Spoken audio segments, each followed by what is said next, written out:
అందరికీ జై హింద్. మనందరికీ ఒక గర్వపడే కారణం ఐఎన్ఎస్ ఉదయగిరి అండ్ ఐఎన్ఎస్ హిమగిరి ఈ రెండు ఫ్రిగేట్స్ ని అంటే నేవల్ షిప్స్ ని మనం మన దేశానికి రేపు అనగా 26 ఆగస్టున మన వైజాగ్ పోర్ట్ లో మన దేశానికి అంకితం చేయబోతున్నాం.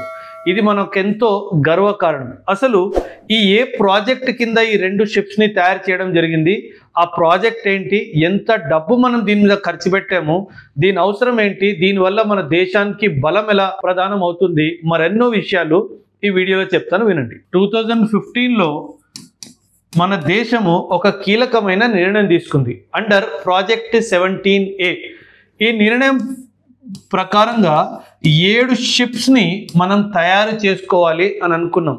ఇందులో మొదటి షిప్ ఐఎన్ఎస్ నీలగిరి అని చెప్పేసి మనము ఈ సంవత్సరమే 2025 స్టార్టింగ్లోనే మన దేశానికి అంకితం చేయడం జరిగింది.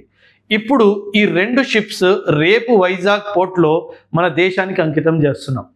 ఇలా ఒకే రోజు రెండు షిప్స్ని కమిషనింగ్ చేయడము మన ఇండిపెండెంట్ ఇండియన్ హిస్టరీలో ఇది మొదటిసారి జరగబోతుంది. అందుకే ఇది మన అందరికీ గర్వకారణం.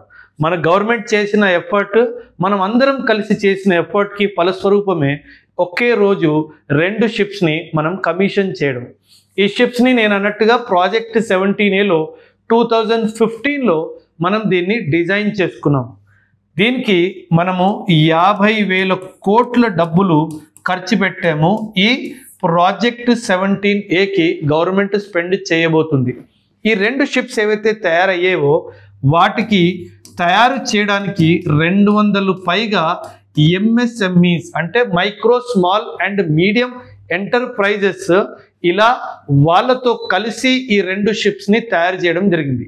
ఈ రెండు షిప్స్ తయారు చేయడంలో మన ఎటువంటి బయట దేశాల నుంచి సహాయం తీసుకోకుండా కంప్లీట్గా మనం ఇండియాలోనే తయారు చేసుకున్నాము. ఇది ఇంకో విషయము, మనం గర్వపడే విషయం. ఈ రెండు షిప్స్ కన్స్ట్రక్షన్లో 4,000 పైగా డైరెక్ట్ జాబ్స్ ఇవ్వడం జరిగింది.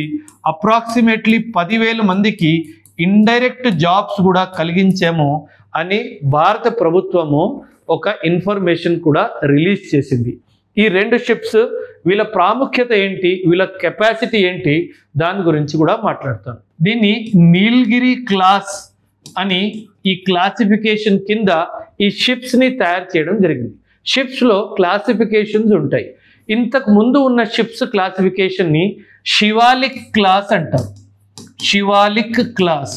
కానీ ఇప్పుడు మనం తయారు చేస్తుంది నీలగిరి క్లాస్, అంటే ఒక డిఫరెంట్ కేటగిరీ అన్నమాట. శివాలిక్ క్లాస్తో కంపేర్ చేసుకుంటే నీలగిరి క్లాస్ దీని వెయిట్ కెపాసిటీ 5% దీనికన్నా ఎక్కువగా ఉంది. ఈ షిప్ దాదాపు 6,700 టన్నుల కెపాసిటీ ఉన్న ఈ షిప్. ఈ షిప్లో మనము మిజైల్స్ పెట్టుకున్నాము. సూపర్ సానిక్ మిజైల్స్ అంటే మన సౌండ్ కన్నా అతి వేగంగా ప్రయాణం చేసే మిజైల్. అంటే 1200 కిలోమీటర్స్కి పైగా స్పీడ్గా ఈ మిజైల్స్ ప్రయాణం చేయగలవు. ఇలా సూపర్ సానిక్ మిజైల్స్ దీని మీద ఉంటాయి. ఈ super sonic missile surface to surface అంటే భూమిపై నుంచి భూమి భాగం మీద మరొక ప్లేస్లో మిజైల్ని పంపించడం, దాన్ని సర్ఫేస్ టు సర్ఫేస్ మిజైల్స్ అంటారు. అలాగే ఈ షిప్లో సర్ఫేస్ టు ఎయిర్ మిజైల్స్ కూడా పెట్టడం జరిగింది. ఇంతే కాదు, మనకి ఇందులో భాగంగా 76 mm calibre guns, 30 mm calibre guns and 12.7 mm calibre గన్స్తో ఈ షిప్లో ఎన్నో వెపన్ సిస్టమ్ కూడా మనం పెట్టడం జరిగింది. అండ్ ఈ షిప్ని స్టెల్త్ షిప్ అంటారు. స్టెల్త్ షిప్ అంటే ఏంటి? ఇది మనకు రడార్లో కనిపించదు, అంటే మన ఎనిమి ఈ షిప్ని గురిపెట్టలేదు.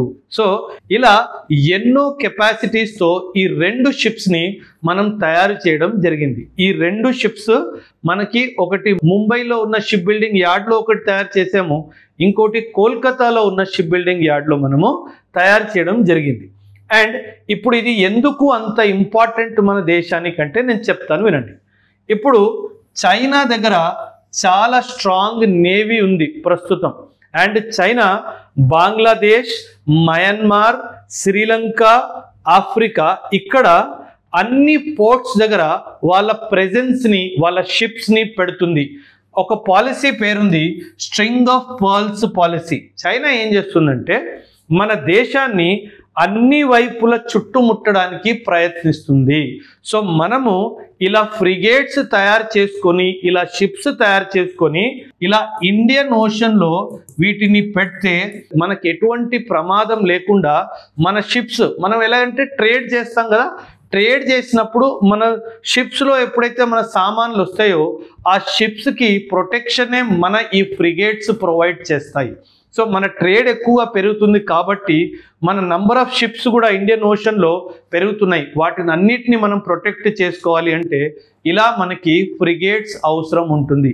అదే కాకుండా చైనా ఎలాగైతే బంగ్లాదేశ్లో, ఇక్కడ మయన్మార్లో కూడా, మయన్మార్లో సిట్వే అనే పోర్ట్ ఉంటుంది, మయన్మార్లో సిట్వే పోర్ట్లో, శ్రీలంకలో హంబన్టోటా అనే పోర్ట్లో, ఆఫ్రికాలో జిబౌతి అనే పోర్ట్లో వాళ్ళు వాళ్ళ షిప్స్ని పెడుతున్నారు.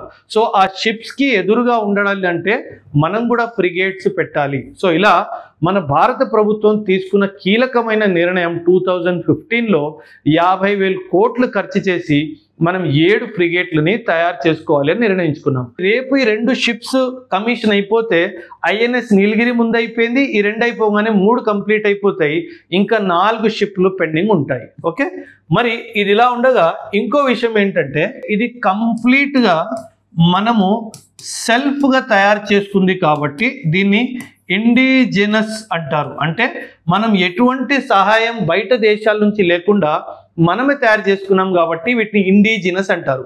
మనం ఫ్యూచర్లో వీటిని వేరే వేరే దేశాలకి అమ్మి మనము డాలర్స్ సంపాదించుకోవచ్చు.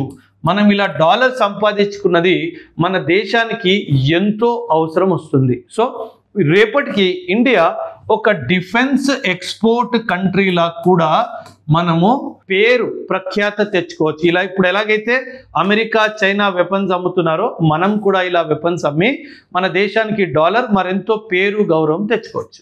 సో ఇలా మనము ఒకప్పుడు రష్యా నుంచి ఉన్న పలంగా కొనుక్కునే మన దేశము ఈరోజు మనం స్వయంగా తయారు చేసుకునే స్థాయికి ఎదిగింది అంటే ఎక్కడో దీని వెనుక మన ప్రభుత్వం తీసుకున్న కీలకమైన నిర్ణయము, మన సైంటిస్టులు చేసిన కాంట్రిబ్యూషను, మరి మన నేషనల్ సెక్యూరిటీకి మన ప్రభుత్వం ఇస్తున్న ఇంపార్టెన్స్.